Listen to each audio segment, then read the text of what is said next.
আসসালামু আলাইকুম। আজকে আমি আবারও হাজির হয়েছি ঝাল লাভারদের জন্য ঝাল ঝাল মুরগির মাংস রেসিপি নিয়ে। এত সুন্দর একটা রেসিপি দেখলেই জিভে পানি চলে আসে। রান্নার জন্য নিয়েছি পেঁয়াজ কুচি, ছোট এক পরিমাণের আদা এবং রসুন, তেজপাতা, নিয়েছি কিছু পরিমাণের মাংস।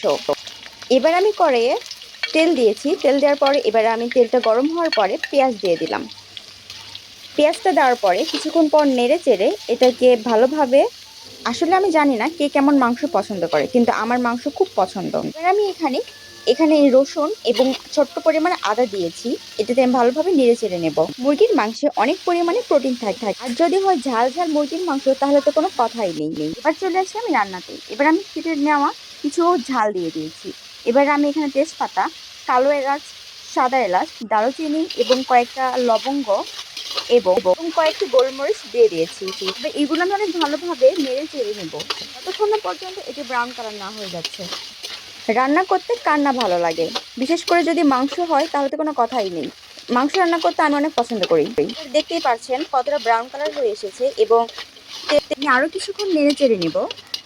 আসলে সত্যি কথা বলতে রান্না করার আগের যে প্রসেসটা ওইটা আমাকে বেশি ভালো লাগে।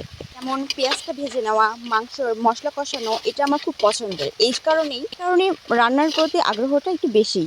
আমার আরও বেশি ভালো লাগে এখন কেউ আমার রান্না খেয়ে আমার প্রশংসা করে, রান্না করার ইচ্ছেটা আরও দ্বিগুণ হয়। আমি আরেকটু ভেজে নেব পেঁয়াজটা। এবার আমি কিছু পরিমাণের লবণ দিয়ে দিয়েছি, কিছু পরিমাণের হলুদ এবং কিছু পরিমাণের গুঁড়া এবং বাটা মশলা। আপনারা আপনাদের মাংসের পরিমাণ অনুযায়ী, স্বাদ অনুযায়ী লবণ, হলুদ, গুঁড়ামরিচ দিয়ে নিতে পারেন। এবার আমি সব কিছু মশলা ভালোভাবে কষিয়ে নেব। সামান্য পরিমাণে পানি দিয়েছি। ভালোভাবে মশলাটা নেড়ে চেড়ে কষিয়ে নেব।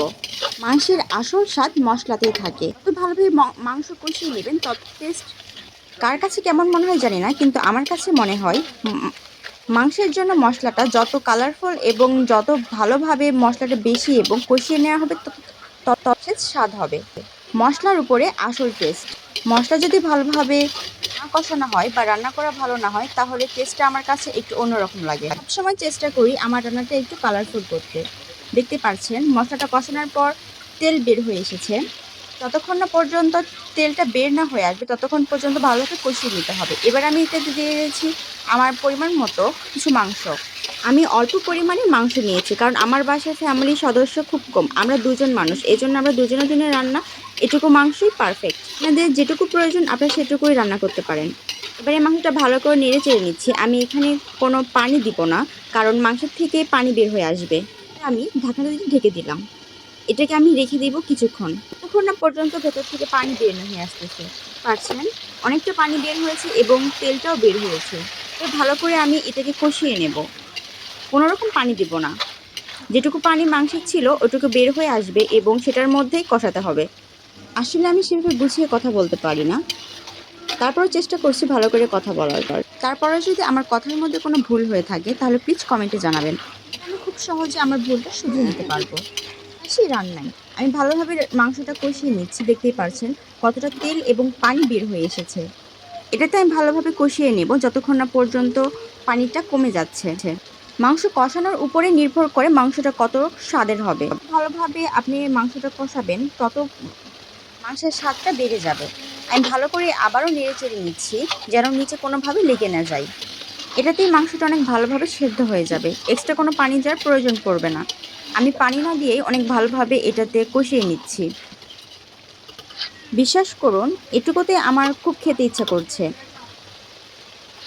অনেক সুস্বাদু এবং অনেক মজাদার একটি রেসিপি। ভুনা খিচুড়ির সঙ্গে অনেক মজাদার একটি খাবার হবে। আমার মনে হয় যারা ঝাল লাভার তাদের জন্য অনেক ভালো একটি খাবার, এবং তারা এই ভিডিওটা দেখবে এবং তাদের খুব খেতে ইচ্ছা করবে। অনেক খেতে ইচ্ছা করছে, এখন কিন্তু পুরোপুরি রান্নাটা শেষ হয়নি, তারপর আমার জিভে অনেক পানি চলে এসেছে। আমি আরও কিছুক্ষণ ভালোভাবে কষিয়ে নেব। দেখতেই পাচ্ছেন কতটা তেল বের হয়েছে। এবার আমি কিছু পরিমাণের পানি দিয়ে নেব। আর কোনো পানি দিব না। এই পানিটা কমিয়ে আসলে তারপরে আমি রান্নাটা নামিয়ে নেব। আমি কিছু পরিমাণ পানি দিয়ে এটা ভালোভাবে নেড়ে চেড়ে রেখে দেব। এখন আপনারা চাইলে লবণটা টেস্ট করে নিতে পারেন। সবাই সবার পরিমাণ অনুযায়ী লবণটা দিয়ে নেবেন। আমি একটু লবণ বেশি খাই তরকারিতে, কেননা আমি এক্সট্রা কোনো তরকারি খাই না। তরকারি একটু বেশি পরিমাণ লবণ দিয়ে থাকি। এবার আমি ঢাকনাটা দিয়ে নিয়েছি। দেখতেই পাচ্ছেন কতটা সুন্দরভাবে বড় করতেছে। অনেকটা পানি কিন্তু কমে গেছে। আমি ঝোলটা আরও কমিয়ে নেব, এই জন্য ভালোভাবে নেড়ে চেড়ে নিচ্ছি। ভালোভাবে নেড়ে চেড়ে নিলে যতটা লবণ সব ময় মশলা সব কিছুই কিন্তু আপনি মাংসের মধ্যে ভালোভাবে প্রবেশ করবে। এটাও কিন্তু ট্রাই করে দেখতে পারেন এবং অবশ্যই আমাকে জানাবেন। একদম কত সুন্দর সুন্দর একটি রেসিপি হয়েছে। এর উপরে কিছু জিরার ভাজা গুঁড়া দিয়ে দিয়েছি। আমি আগেই জিরা গুঁড়া করে রেখেছিলাম। থাকবেন। আসসালামু আলাইকুম।